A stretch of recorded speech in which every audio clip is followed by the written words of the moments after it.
got you. I forgot about that. Yeah. Oh, do that. Sorry, Cam. All good. Take your time. Hey, Cam. A pick against Aaron Rodgers is always a great thing for you guys to do. I need to ask you about the celebration. Yes, sir. Thank you. Talk to me about that because that is special. All right, so we're on a generational celebration run right now. 3 weeks in a row, we've had some fire celebrations. But this might have been one of my favorites just because that's one of my favorite movies, and it's based in London. And so as soon as I knew we were playing in London, I'm like, and I watched that movie last week, I'm like, this is it. So really just being able to really have those things ready because we expect to have these turnovers, and we're always preparing, and we know that the fact that we go out there and practice and prepare every single day, every single week, we know we're going to get that ball. So my mindset is I got to have something ready every single week. But that's one of my favorite movies, and I had a shout out to London for that one. And talk to me about the pick itself, because you just said you know you're going to get the ball at some point. You're playing in a great defense led by a great guy in Brian Flores. Right. Talk to me about that play. Did you have a feel that it was coming your way before you did get the pick? Yeah, I did for sure. Just knowing that it was a two-man, so I just knew to get depth so I could make a break on whether he throws it to number one or number two. But really, just going into this game, we knew Rodgers was gonna. He trusts his arm. He's one of the greatest to ever do it. But the fact that he has that talent, he tries to throw even when people are covered. So I knew I'd get an opportunity because that ball would be in the air. So I made sure I got to just catch the ball. Mentally, do you make any special adjustments when you're playing against a quarterback of someone like Aaron Rodgers' caliber? Really, you just have to know you got to be tighter on the receivers. You know that the disguises won't do everything to somebody like Rodgers that's seen everything, played 20 seasons in the NFL. So really, you're not going to trick him with too many things. But going in there, you know that you have to play tighter to the receivers and know if he's going to throw the ball to his guys, the ball's going to be perfect pretty much every time. So really, the focus in the week was to be tight on the body of the receivers. Then you'll be able to find the ball. Cam, what was going through your head when Stephon closed it? Oh, GOAT. That's one of the greatest to ever do it. And we were talking on the sideline. He's I think he's the last. Yeah, he was the last starting DB to have a pick. So we were not making fun of him. We were like, come on, you got to get it today. This is your one. So, but to have a game winner, and especially in a time where it's GOAT on GOAT, Aaron Rodgers versus Gilly. I don't think you should test people like that. I don't care what type of game you had in the beginning.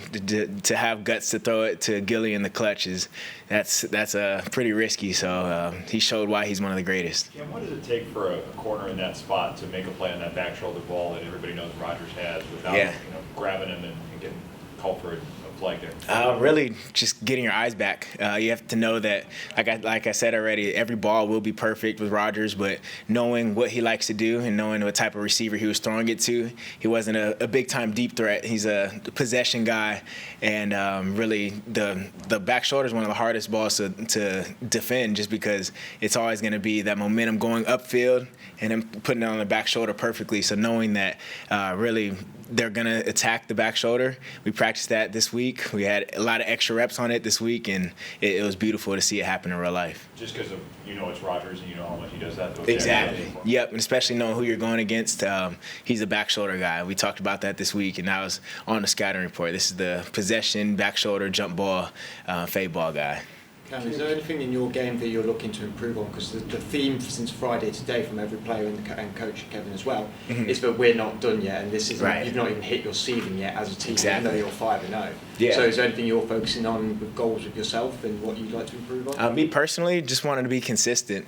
There's been so many times in my career where I have a streak of good games, and then you kind of flatten out, get a little high off of some wins, and get a little happy. So really, my mindset is just consistency with my process, and everything else will take care of itself. Just because if I do my extra work after practice every day, if I practice full speed every single day and watch the same amount of film every single week or more, I know the results will come. So really just always be better with the consistency with my process, and I know the result will happen how it should. What was either the messaging on the sideline or what you guys were talking about leading into that last drive? You guys have been on the field a lot, and it's kind of like you got to make a stop. Yeah, we were happy to have the game. really be in our hands. And in practice, especially in training camp, every other day we'd have a 2-minute drill situation. And you have to know the situation. Okay, they have to score. They have this many timeouts. So being able to put all that practice, and like I talked about my process and our defensive process, we've seen those situations every other day in training camp. So we've been able to go against really good guys. So we're really excited to be able to go and put the game in our hands. And even when we're down there in the red zone, our back is against the wall. We thrive in those situations. And as a competitor, that's how you want every game to be. Have you enjoyed your time in London so far? Oh, I loved it so far. Tonight, I'll finally be able to explore and go see all the tourist attractions. So I'll walk around near all the big touristy things. But I've been locked in, so I've been staying at the hotel pretty much the first time we went 2 years ago, then today. So I'm excited that we have time after the game to actually go see something. But I love it here. People are super cool. Just the atmosphere in the game, seeing people wear just football jerseys overall, not even Viking jerseys. It just shows the love that people have for this sport out here, and it's super cool being halfway across the world and seeing people loving the same thing that we do. You were one of the guys that came back out of the locker room for a photo after the game. Was that who led that or orchestrated that, and what did that mean to you?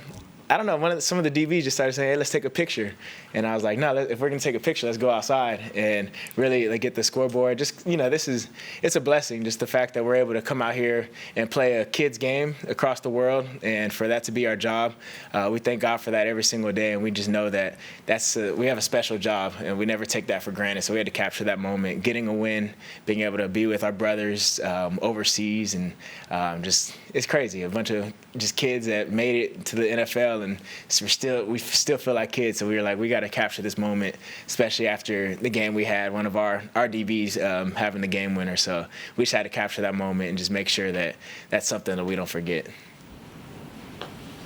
Thank you. Good. Thank you, everybody. Thank you.